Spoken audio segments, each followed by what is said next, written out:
Shalom dan selamat pagi buat kita yang ada di rumah. Jadi kita akan mengadakan kebaktian ahad kita. Jadi saya minta kita semua bersiap sedia. Saya akan bawa kita dalam doa pembukaan. Sama-sama kita berdoa. Tuhan Yesus, Tuhan Bapa, terima kasih Tuhan Bapa atas pagi yang indah ini Tuhan Bapa. Kami dapat bersama dengan keluarga kami Tuhan Bapa masing-masing Tuhan untuk memuji dan menyembah Engkau Tuhan Bapa. Tuhan Yesus, Kau hadir Tuhan Bapa di setiap keluarga yang ada di Biembau Tuhan Bapa. Kau terus menyertai kami Tuhan Bapa dari awal Tuhan hingga akhirnya Tuhan Bapa. Semuanya Tuhan Bapa hanya untuk kemuliaan nama-Mu Tuhan Yesus. Terima kasih Tuhan Yesus. Ini doa kami dalam nama Tuhan Yesus dan kita pun berdoa. Amin. Kita naikkan pujian kita yang pertama. Mari kita semua umat pilihan Allah. Haleluya. Sekarang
menyanyikan lagu ini karena salib.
bagi kami, karena Engkau sungguh besar, sungguh indah bagi kami. Bapa, untuk hari ini kami akan berikan masa untuk mendengar firman, dan juga kami akan belajar karena betapa hebatnya, betapa besar, betapa kemuliaan Bapa bagi kami. Kami sungguh bersyukur sekali lagi, dan pujian penyembahan yang kami bawa akan menjadi persembahan yang agung bagi Bapa. Terima kasih Bapa Tuhan Yesus. Inilah anak-anakmu yang melayani pada pagi hari ini, dan juga jemaat-jemaat yang akan melihat video ini juga. Berkati mereka di rumah ataupun mereka sedang melihat, menonton di tempat kerja. Ya, terima kasih Bapa. Inilah anak-anakmu yang sudah berdoa hanya di dalam nama Tuhan Yesus. Kami sudah berdoa. Amin.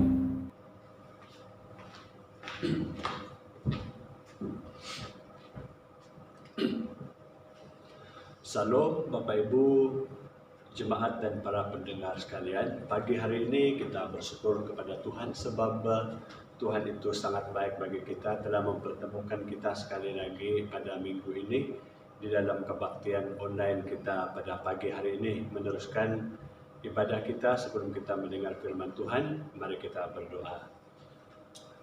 Tuhan, terima kasih atas pujian penyembahan pada pagi hari ini. Biarlah setiap pribadi kami diberkati melalui setiap pujian dan penyembahan yang telah kami naikkan pada pagi hari ini, ya Tuhan. Biarlah setiap pribadi kami dikuatkan bersama-sama melalui setiap pujian dan penyembahan. Sebentar kami akan mendengar firman-Mu, pakailah hamba-Mu menjadi selalu berkat kepada setiap pendengar pada pagi hari ini, agar firman Tuhan yang kami dengar bersama dapat mendorong setiap kami, menguatkan iman setiap kami. Sertai dari awal kami mendengar firman-Mu sehingga selesai. Di dalam nama Tuhan Yesus Kristus kami sudah berdoa. Amin. Puji Tuhan sebab kita dapat mengadakan kebaktian online pada minggu ini, pada hari ini. Semua itu bukan karena kita, tetapi semuanya adalah oleh karena Tuhan. Kita meneruskan dengan firman Tuhan pada pagi hari ini yang bertema hidup dalam kebenaran firman. Sekali lagi, hidup dalam kebenaran firman yang saya ambil daripada 2 Timotius 3, 14 dan juga pasal 4 ayat yang kelima. Dan kita juga boleh baca ayat 16. Saya baca ayat 14 dari 2 Timotius pasal 3 yang berkata demikian, pasal 14. Tetapi hendaklah engkau tetap berpegang pada kebenaran yang telah engkau terima dan engkau yakini, dengan selalu mengingat orang yang telah mengajarkannya kepadamu. Lalu pasal yang keempat ayat yang kelima, tetapi kuasailah dirimu dalam segala hal, sabarlah menderita, lakukanlah pekerjaan pemberita Injil, dan tunaikanlah tugas pelayananmu. Dan saya baca juga ayat 16. Segala tulisan yang diilhamkan Allah memang bermanfaat untuk mengajar, untuk menyatakan kesalahan, untuk memperbaiki kelakuan, dan untuk mendidik orang dalam kebenaran. Rasul Paulus dalam suratnya, kalau kita perhatikan dalam beberapa surat kiriman yang dia tulis, dan salah satunya yaitu Roma pasal yang ke-10 ayat yang ke-17, Rasul Paulus katakan, iman timbul oleh pendengaran dan pendengaran oleh firman Kristus. Iman timbul oleh pendengaran dan pendengaran oleh firman Kristus.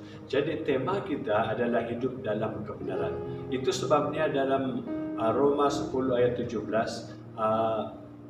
Paulus, dia katakan iman timbul oleh pendengaran dan pendengaran oleh firman Kristus. Jelas dikatakan dalam bahagian itu bahwa iman timbul dari mendengar firman Tuhan. Jika dikatakan di situ mendengar memiliki arti yang jauh lebih luas, itu dapat, itu boleh jadi dalam hal kita mendengar firman Tuhan, dalam hal kita mendengar khotbah, juga dalam kita membaca Alkitab ataupun membaca buku rohani. hidup dalam kebenaran firman. Kita diingatkan, kita dikehendaki supaya kita sebagai umat yang percaya kepada Tuhan hidup di dalam kebenaran firman Tuhan. Nah, kalau kita lihat, iman itu timbul melalui pendengaran oleh firman Kristus. Jadi jika kita ingin hidup dalam kebenaran firman, yang kita harus lakukan harus mendengar. Harus mendengar firman Tuhan. Bukan hanya mendengar firman Tuhan, bukan hanya mendengar khotbah, tetapi membaca Alkitab dan membaca buku-buku rohani lainnya. Dengan demikian iman kita akan semakin bertumbuh. Dengan demikian rohani kita semakin kuat. Kita akan semakin memahami tentang Tuhan dan juga tentang yang terjadi pada diri dan apa yang berlaku di sekitar kita, sehingga hubungan kita dengan Tuhan tidak cukup hanya sesekali atau kadang-kadang saja, supaya iman kita juga terus bertumbuh seiring dengan perjalanan waktu yang kita lalui. Para pendengar yang dikasihi Tuhan, kita perhatikan di sini hidup di dalam kebenaran firman. Jadi mau tidak mau, jika kita ingin hidup dalam kebenaran firman, kita harus mendengar. Kita harus mendengar, contoh mendengar khotbah yang disampaikan oleh hamba-hamba Tuhan, dan membaca Alkitab yang menjadi pegangan, menjadi kekuatan kita, dan membaca banyak buku-buku rohani, mendengar lagu-lagu rohani yang menguatkan iman kita, sebab iman itu timbul daripada pendengaran. Nah, jadi jika kita ingin kuat, jika kita ingin hidup dalam kebenaran firman, kita harus banyak mendengar apa yang Tuhan katakan, mendengar khotbah, mendengar lagu-lagu rohani, membaca buku-buku rohani, dan membaca Alkitab, yaitu firman Tuhan. Itu sebabnya dalam ayat 16 dikatakan segala tulisan yang dilakukan Allah memang bermanfaat untuk mengajar. Hal inilah yang disampaikan oleh Rasul Paulus. Dia menasihati Timotius dan juga sekaligus memberikan kita contoh dari kehidupan Timotius. Bagaimana Timotius sejak dari kecil dia sudah diperkenalkan, dia diperkenalkan tentang firman Tuhan dan juga dibesarkan melalui pengajaran yang benar melalui firman Tuhan. Ini yang kita lihat tentang kehidupan Timotius. Paulus menasihatkan bahwa firman yang telah dipelajari dan dipercayainya itu juga yang harus dipakai dia untuk menghadapi tantangan di dalam pelayanan. Bagi kita juga saat ini bahwa firman Tuhan yang kita pelajari, firman Tuhan yang kita dengar dari dulu, sekarang, dan sampai selagi kita hidup di dalam dunia ini, dan yang akan terus kita pelajari, itulah yang akan memampukan kita menghadapi kehidupan dan perjalanan kita ke depan ini. Sebagaimana dikatakan pada pasal 3 ayat 17, dengan demikian katanya tiap-tiap manusia kepunyaan Allah diperlengkapi untuk setiap perbuatan baik. Bahwa kita sebagai kepunyaan Allah, kita diperlengkapi menjalani kehidupan ini. Tuhan berikan kita penghiburan, janji, nasihat, larangan, hukuman yang termuat dalam Alkitab, yang kita temukan di dalam Alkitab. Itulah yang menjadi senjata dan penuntun kita menjalani kehidupan ini. Jika dalam istilah saat ini yang dapat kita pakai bahwa kita telah diberikan buku manual ataupun dapat juga dikatakan istilah yang di musim pandemi ini, yaitu SOP, kan, untuk hidup sebagai manusia kepunyaan Allah. Kita ada SOP jauh sebelumnya, kan, di dalam Alkitab. Jika kita ingin hidup di dalam kebenaran firman, ada SOP yang telah dikatakan, yang telah tertulis dalam firman Tuhan. Perhatikan itu, baca itu, ingat semuanya. Ada SOP yang harus kita perhatikan. Nah, melalui teks ini mengingatkan kita akan dua hal. Kita diingatkan tentang dua hal. Pertama, firman Tuhan berguna mengarahkan dan menuntun kehidupan kita. Ini yang pertama, firman Tuhan itu berguna mengarahkan dan menuntun kehidupan kita sebagai orang yang percaya kepada Tuhan, supaya kita tetap lurus berjalan sebagai manusia kepunyaan Allah. maka kita memerlukan tuntunan. Kita memerlukan tuntunan dan arahan supaya kita tetap fokus pada tujuan kehidupan kita sebagai seorang Kristen. Jangan sampai kita merasa sudah berjalan dalam kebenaran padahal kita sudah salah jalan ataupun salah alur. Itu sebabnya saya katakan bahwa kita sudah ada SOP untuk kita berjalan dalam kebenaran firman. Ada SOP, ikut SOP. Ikut SOP, ikut apa yang telah dikatakan di dalam Alkitab, di dalam firman Tuhan. Sebab firman Tuhan itu menuntun kehidupan kita. Segala tulisan yang diilhamkan Allah bermanfaat untuk mengajar, untuk memperbaiki kelakuan. Nah, SOP yang telah ditetapkan oleh kerajaan kita, kalau kita lihat, kalau kita melanggar SOP, apa yang berlaku? Dan sekarang dilarang supaya kita jangan berkumpul dalam jumlah yang ramai. Tidak boleh, tidak diperbolehkan untuk bersentuhan, berjabat tangan. Kalau kita langgar SOP itu, apa yang berlaku? Dijangkiti oleh COVID-19. SOP telah disediakan. Kita lihat sekarang banyak jangkitan berlaku khususnya di kampung-kampung. Kenapa? Sebab biasa orang kampung ini minat mereka adalah berkumpul dalam jumlah yang ramai. Mungkin mereka berfikir bahwa tidak ada penyakit, tidak ada apa-apa, tetapi mereka tidak tahu sebab penyakit itu kita tidak dapat lihat. Apabila mereka sudah terbiasa berkumpul, walaupun ada SOP melarang supaya jangan berkumpul, tetapi bila berkumpul maka ada jangkitan sebab melanggar SOP. Demikianlah kehidupan kita sebagai orang percaya kepada Tuhan. Dalam Alkitab sudah ada SOP yang telah ditulis jauh sebelumnya untuk kita ikuti, untuk kita fahami, untuk kita mengerti, untuk kita sebagai jalan kita apa yang sepatutnya kita lakukan di dalam kehidupan ini sebagai orang percaya kepada Tuhan.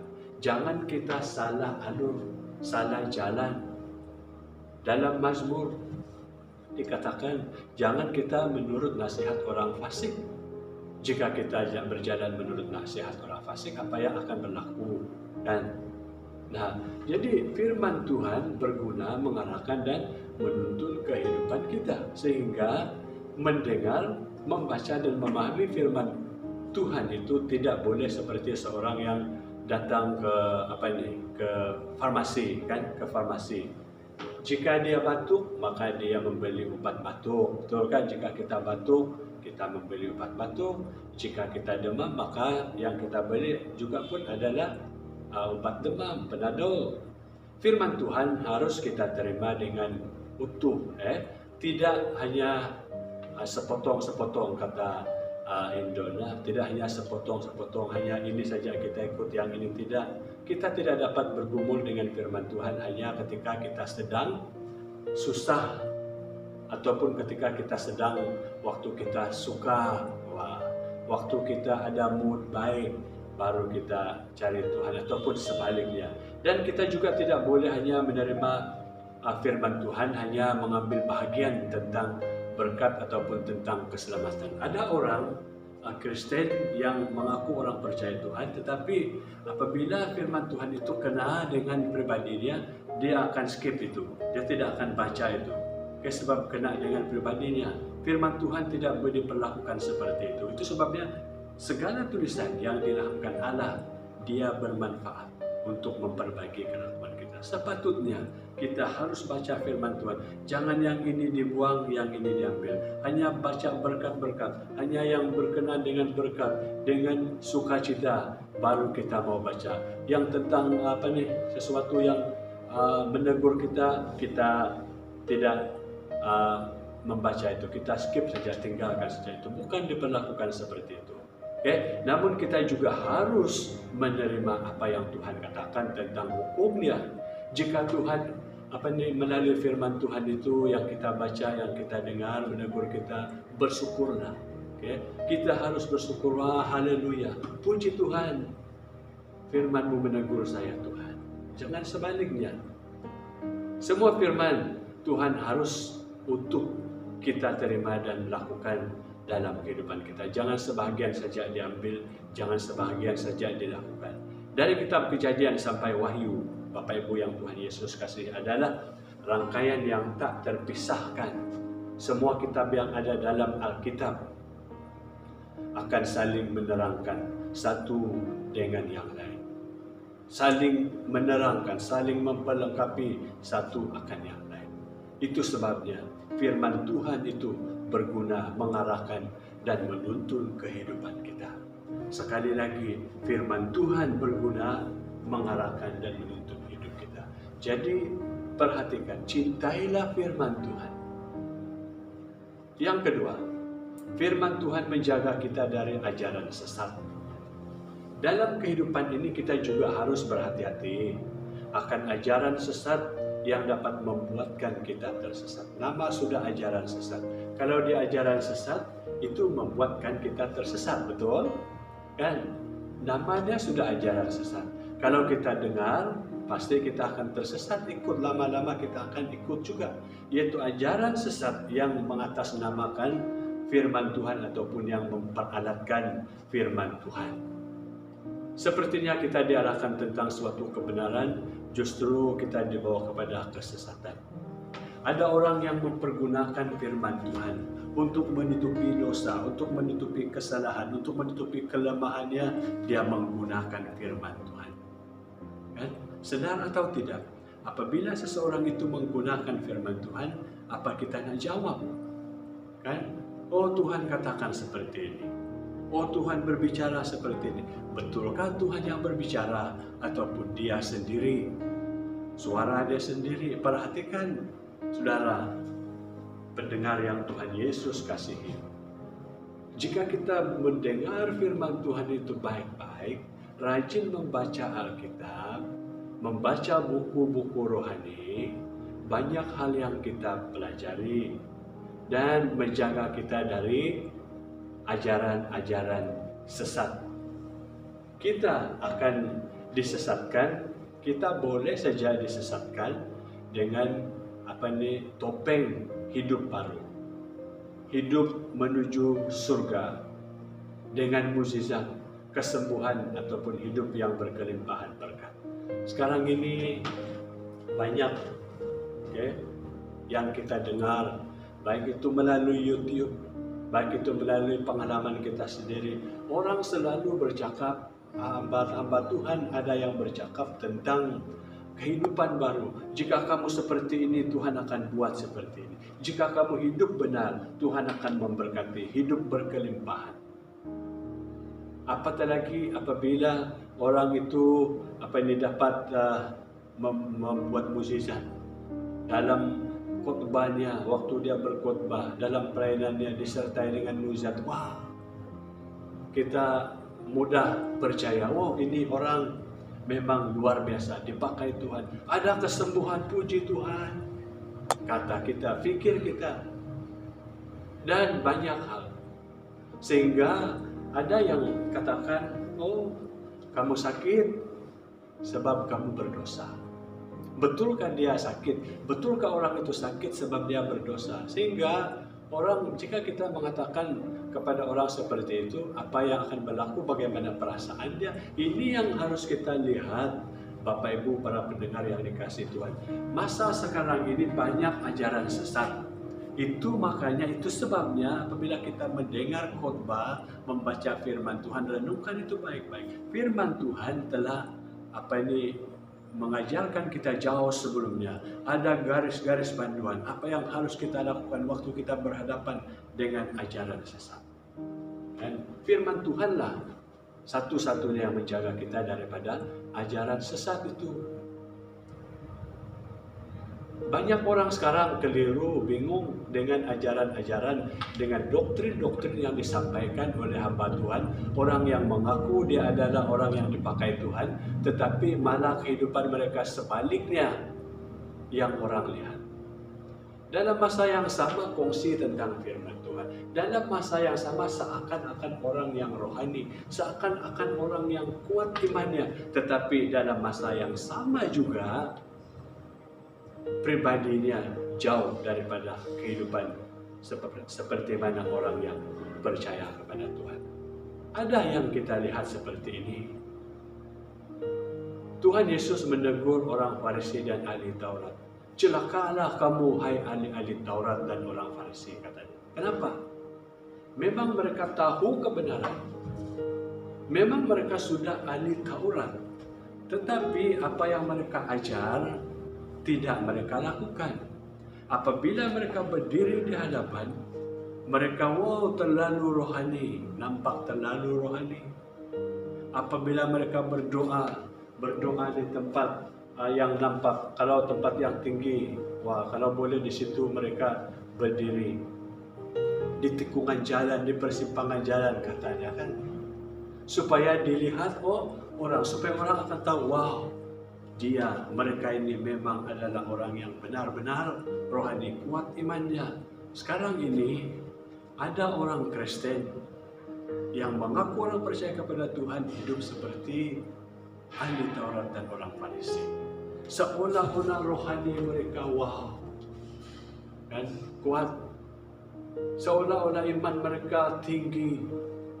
Tetapi sebaliknya kehidupan mereka sangat menyedihkan. Ini yang harus kita lihat sebagai orang percaya kepada Tuhan.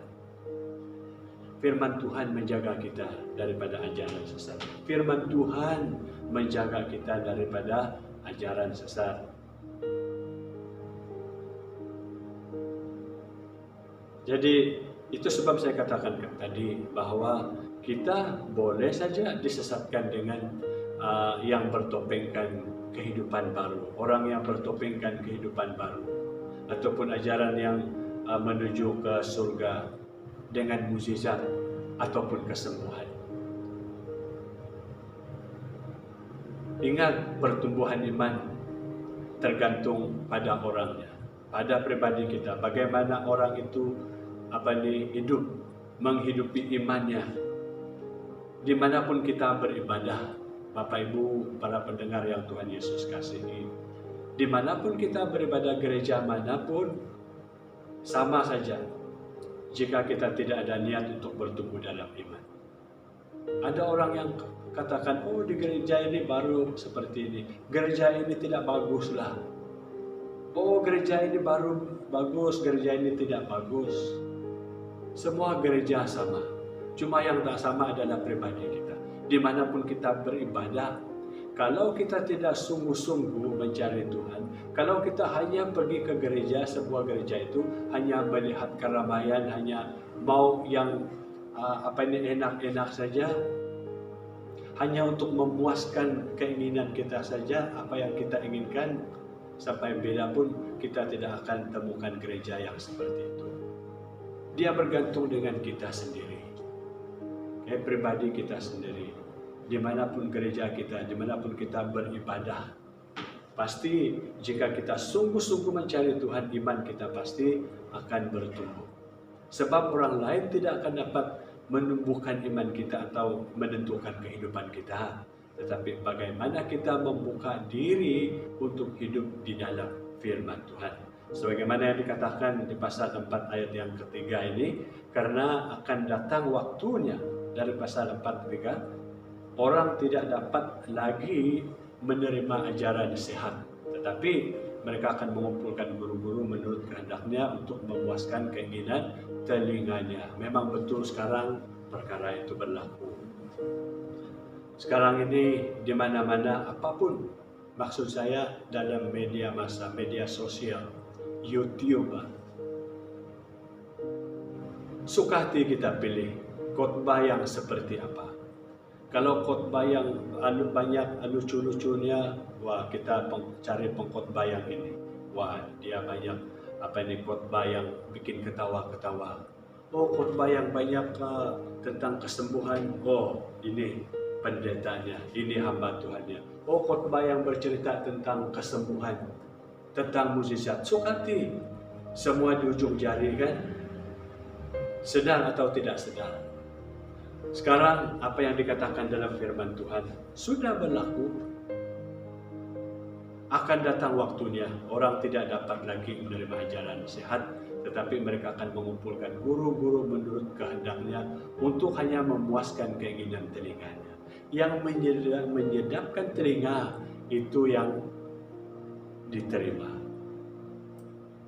Kalau itu tidak menyenangkan, tidak menyedapkan telinga, kalau itu membuat telinganya pedas, tinggalkan saja, sorrylah dengar itu.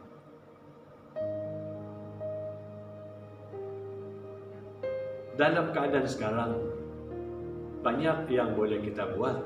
Kayak mendengar khotbah dari YouTube. Tidak salah kita mendengar khotbah hamba-hamba Tuhan dari YouTube. Tetapi satu hal yang harus kita lihat, apa doktrin mereka, apa latar belakang mereka, pengajaran mereka. Doktrin ini yang penting. Jangan hanya untuk menyedapkan telinga, memuaskan keinginan hati kita. Perhatikan kembali kepada firman Tuhan. Ajaran sesat itu hanya akan mengarahkan kita untuk memenuhi keinginan daging, dan yang hanya ajaran-ajaran yang enak, yang menyedapkan telinga kita. Ada banyak hal tentang kehidupan ini dapat kita pelajari daripada firman Tuhan. Namun yang pasti bahwa firman Tuhan bukanlah alat pemuas keinginan daging kita di dunia ini, tetapi firman Tuhan adalah keselamatan hidup kita. Maka dengan tegas dikatakan, kuasailah dirimu. Ayat 5 pasal 4. Tetap siuman, artinya tetaplah siuman, tetaplah sedar. Kita tidak terbius akan hal-hal seperti itu. Firman Tuhan tidak mengajarkan kita untuk munafik, merasa diri paling benar atau paling suci. Tetapi baiklah kita menjalani kehidupan ini sebagaimana yang dikatakan oleh Tuhan Yesus. Kasihilah Tuhan Allahmu dengan segenap hatimu dan dengan segenap jiwamu dan dengan segenap akal budimu. Itulah hukum yang terutama dan yang pertama. Dan hukum yang kedua yang sama dengan itu ialah kasihilah sesamamu manusia seperti dirimu sendiri. Pada kedua hukum inilah tergantung seluruh hukum Taurat dan kitab para nabi. Matius 22, 37 sampai ayat 40. Bapak Ibu, para pendengar yang Tuhan Yesus kasihi, firman Tuhan menjaga kita daripada ajaran sesat. Maka itu kita harus selalu membaca firman Tuhan. Kita harus selalu mendengar firman Tuhan. Kita harus selalu merenungkan firman Tuhan itu siang dan malam. Membaca Alkitab. Jangan hanya membaca Alkitab bila hanya ibadah, tetapi setiap hari kita membaca firman Tuhan. Kita akan kuat. Semakin kita banyak kita mendengar firman Tuhan, iman kita semakin bertumbuh. Semakin banyak kita membaca Alkitab, semakin banyak yang kita pelajari. Tetapi kalau hanya kita pengetahuan, sebatas pengetahuan saja, kita dengar daripada orang seperti ini, kita ikut saja tanpa kita menggali, tanpa kita sendiri mengalaminya, kita akan mudah disesatkan oleh ajaran-ajaran yang berlaku di dalam dunia sekarang ini. Oleh sebab itu, kita harus setiap hari, setiap waktu membaca, mendengar firman Tuhan. Firman Tuhan. Lalu firman Tuhan itu berguna mengarahkan dan menuntun kehidupan kita. Hanya firman Tuhanlah yang menuntun kehidupan kita, menguatkan kita. Firman-Mu Tuhan, kan? Apabila kita menyanyi pujian ini, wow, semangat kita. Firman-Mu pelita bagi kakiku. Firman-Mu Tuhan, pelita bagi kakiku. Jika firman Tuhan itu pelita bagi kaki kita, cintailah firman Tuhan, bacalah firman Tuhan, dengarlah firman Tuhan, lakukanlah apa yang dikatakan oleh firman Tuhan. Maka bila kita melakukan semua ini, maka kita hidup dalam kebenaran. Sekalipun berjalan dalam lembah kekelaman, sekalipun kita berjalan dalam keadaan apa sekalipun, Tuhan menuntun kita. Firman Tuhan menguatkan kita. Kita diteguhkan, kita dikuatkan, kita tetap berjalan dalam kekuatan. Bukan karena kita, tetapi semuanya adalah oleh karena Tuhan. Maka itu, hiduplah dalam kebenaran firman Tuhan. Mari kita berdoa. Bapa yang baik, Bapa yang kami muliakan dalam nama anak Yesus Kristus, Tuhan yang menjadi juru selamat kami. Terpujilah nama-Mu atas perkongsian daripada firman-Mu pada pagi hari ini. Biarlah firman Tuhan yang telah disampaikan, yang telah kami dengar bersama, bertumbuh dalam setiap hati kami, menguatkan iman kami, mendorongkan setiap kami. Para pendengar yang telah mendengar firman-Mu pagi hari ini, biarlah setiap mereka Tuhan, mulai daripada yang dewasa sampai kepada anak yang kecil, diberkati bersama-sama melalui sabda-Mu pada pagi hari ini ya Tuhan Yesus. Supaya kehidupan kami seterusnya, kami akan menjadi pribadi yang hidup dalam kebenaran firman seperti mana firman Tuhan yang telah kami dengar bersama. Berkatilah kehidupan kami seterusnya, hari-hari yang kami jalani. Biarlah kami mencintai kebenaran-Mu, biarlah kami mendengar firman-Mu, membaca firman Tuhan Yesus, merenungkan firman Tuhan siang dan malam, dan selalu mengikuti apa yang telah ditetapkan dalam firman-Mu Tuhan Yesus. Terima kasih Bapa di surga, terpujilah nama-Mu atas berkat penyertaan-Mu bagi kami dari awal sehingga selesai ibadah kami, semuanya dapat berjalan dengan baik. Kami tahu semuanya bukan oleh karena kami, tapi semuanya adalah oleh karena Tuhan. Terpujilah nama-Mu ya Tuhan, ini doa kami hanya di dalam nama Tuhan Yesus Kristus, Tuhan yang menjadi juru selamat kami. Kami semua sudah berdoa. Amin. Amin. Puji Tuhan sebab kita dapat meluangkan waktu ini beribadah bersama-sama secara maya. Namun saya percaya dimanapun kita berada, Tuhan memberkati kita. Jadi ibadah kita hanya sampai di sini. Jumpa lagi pada minggu yang akan datang. Tuhan memberkati.